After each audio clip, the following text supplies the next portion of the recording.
From Studio 3 at Buzz TV, it's The Horse's Mouth with Tom McManus.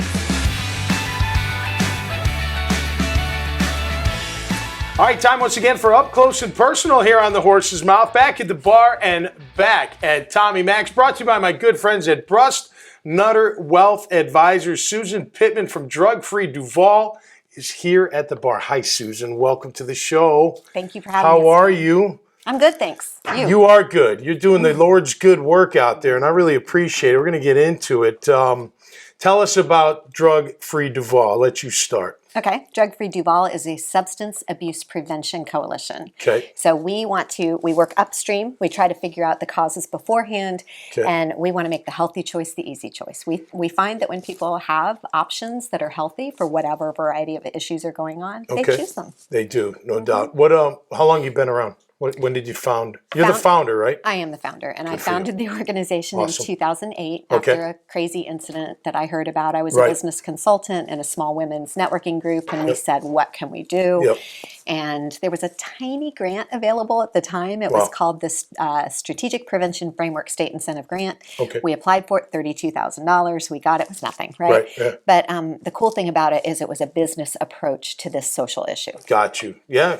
Well, especially with the opioid crisis. I mean, you think about like functioning alcoholics. There are. Oh, many. There are functioning opioid addicts all day long, yes, right? And it's I don't know if it's a pandemic, plague, whatever you want to call it, but it's prevalent out there. And that's a big part of what you guys are doing, right? That opioid crisis. There's others too, obviously. Yes. That opioid crisis is pretty big. It's huge. I mean, just a few throw out statistics.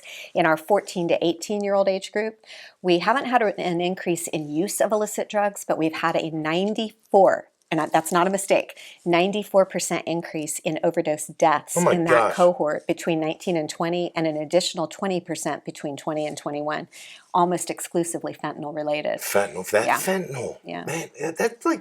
It's just crazy. Why would you put that in anything? You're going to kill people, you know? And that to me, that's committing murder. I don't care. You're talking about putting what, Xanax and stuff, Adderall and fakes over the, not over the counter, but they're called counterfeit pills, right? Counterfeit and they're pressed by dealers. They look very legitimately like predominantly we see Adderall, Xanax, Percocet. Seen a little bit of Ambien, and certainly it's being added into the cocaine and heroin supply too. Yeah, that's an instant killer, man. That's disgusting. Well, you saw the West Palm Beach I know. issue. I know. No, it's you hear more and more stories. All right, so Project Opioid with the city of Jacksonville. TJ Ward's a friend of mine. I know you and him are friends. You're working with them as well, right? To try to help the crisis right here in Duval. Yeah, Duval. Yes. So we have a large polydrug task force that we formed in 2016 in kind of response to the opioid epidemic and then the fentanyl issue. Project Opioid was not around at the time. We had created 3 committees. One is an employer committee, and the employer committee, even though it was very dedicated. It's chaired by Dr. Kelly Tice, who is the Chief Health Equity Officer from Florida Blue. Amazing person. But we couldn't really get traction. And here came TJ, Project Opioid, and the Chamber. And so it has been fantastic. We've partnered together on this project, and we are getting the word out. We are in front of tons of employers. It's just a great toolkit, and it's separated. If you Google like toolkits, employer toolkits, there's hundreds of them. But ours is differentiated in 2 ways.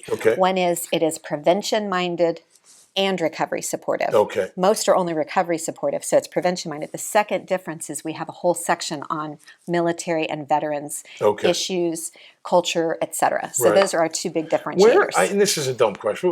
Where's it all coming in? Is it coming in through the by sea, by they dropping it in from the sky, driving it up 95, all of the above? All of the above. Well, I can tell you that for a long time it was predominantly coming into China.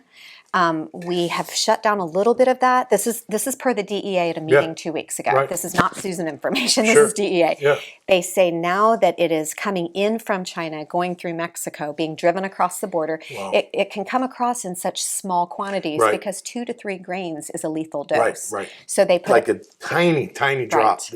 exactly. And you can't see it, taste it, smell it, etc. Right. So it also is very heavily being sent through the postal authorities. Okay. I mean, not through the authorities, but through the post system, office. The yes, system, right. because you can put a lot in a tiny envelope. Right. Gosh. You know, so yeah, it's a very, very difficult listen, thing. I'm going to say that I have children. We all have children. You got to educate them. You got to talk to them. Yes. Don't be naive. Don't think they're not going to do something because they're a good kid. They're kids. Right. There's temptation everywhere with those young people and through college as well. You got to talk to them. I have a question because I'm a partner in a CBD company. Okay. And we talk about CBD being as an alternative to help that opioid crisis. Do you believe in it? Do you believe it can help? Maybe you don't know enough about it, but I know there's other things as well. I use CBD. How do you feel about that? Well, I think. Or is that just a marketing thing? Well, I'm going to be 100% No, honest. definitely. We have seen studies that don't really show that everyone was really hopeful. Yeah. We thought that people that were addicted to opioids or other very strong drugs would switch and use CBD or even THC. But unfortunately, it doesn't seem to slow that down and stop it. Okay.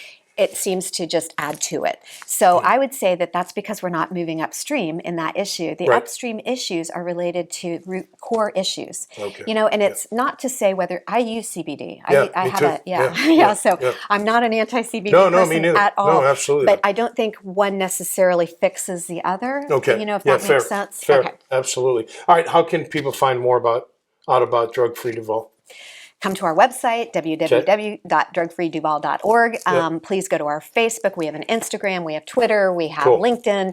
And we have an amazing cool event. We have a cool Tell event. us about the event. Okay, the reason this event is so cool is because it was developed by kids for kids. All right, cool. So it's 9th through 12th graders, and they came to us about a year ago, and they're from 7 different schools. Cool. And they said, we need to do something about this issue. Good. This group of kids is raising awareness for better health. They're having their first big event. They've done all kinds of things, and they're in numerous schools. And y'all, it is going to be amazing at Sweet Pete's on Sunday, May 15th from 1 to 4. Yeah. It's free. Got to get the QR code. I don't know if you can see it. Yeah, can you see it? Yeah, heck yeah. That'd be great. That's fantastic. We'd love to have you. And our employers, we'd love to have you reach out. Be brave, because if you're not brave, you're going to get burned, is what TJ and I believe. That's right. Hey, it was great having you. Keep up the great work. Thank you. I love it. I love it. Hey, man, we got to help people out there. And if you know somebody that needs some help, check out Drug Free Duval. Let's see if we can get them that help. Look, we're talking business, life, sports, charity. It doesn't matter. As long as it helps people in our great city of Jacksonville and beyond. That's what the show is all about. So until next time, stay safe and be cool out there. And we'll see you right here on The Horse's Mouth.